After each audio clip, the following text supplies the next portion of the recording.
Hi friends, நம்ம சேனலில் நிறைய பேர் சப்ஸ்கிரைப் பண்ணாமல் நம்ம வீடியோஸை பார்த்துட்டு இருக்கிறீங்க. சப்ஸ்கிரைப் பண்ணிவிட்டு பாருங்கள். இன்றைக்கி மிளகாய் கிள்ளி போட்டு சாம்பார் தான் செய்ய போகிறோம்.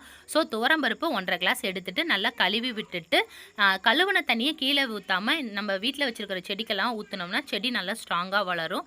இப்போ தண்ணி நல்லா கொதி வந்ததுக்கு அப்புறமேட்டு கொஞ்சமாக மஞ்சத்தூள் போட்டுக்கோங்க. மூடி போட்டுட்டு ஒரு 5 விசில் ஹை ஃப்ளேமில் வச்சு எடுத்துக்கலாம்.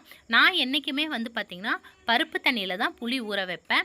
பாப்பாவுக்கு லஞ்சுக்கு சாதம் வச்சுட்டேன்.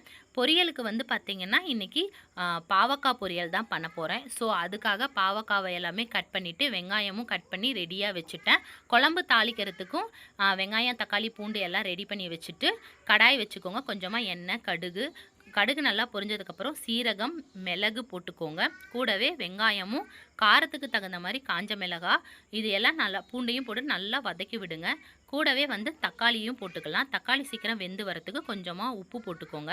நல்லா தக்காளி வெந்து வந்ததுக்கப்புறம் பருப்பையும் எடுத்து ஊற்றிக்கிட்டு கொஞ்சமாக இதுக்கு புளி ஊற்றினாவே போதும்.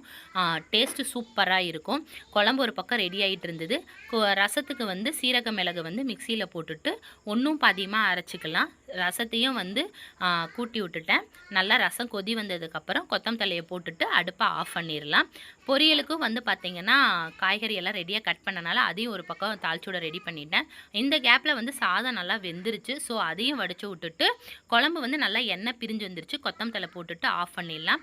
இப்போ பாவக்காய் பொரியலுக்கு வெங்காயத்தை போட்டுட்டு நல்லா வதங்கினதுக்கு அப்புறமேட்டு பாவக்காவை போடணும். பாவக்காய் நல்லா அரை வேக்காடு வெந்ததுக்கு அப்புறமேட்டு தான் தக்காளி போடணும்.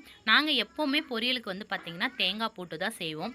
பிரேக்ஃபாஸ்ட்டுக்கு பார்த்திங்கன்னா இட்லியும் தக்காளி அரைச்சி ஊற்றின குருமாவும் தான் வச்சுருந்தேன். ஸோ இன்றைக்கி இந்த டிஷ் தான் நம்ம செஞ்சுருந்தோம். நம்ம வீடியோ பிடிச்சிருந்துச்சுன்னா லைக் பண்ணுங்கள், ஷேர் பண்ணுங்கள். நம்ம சேனலை மறக்காமல் சப்ஸ்கிரைப் பண்ணிவிடுங்க.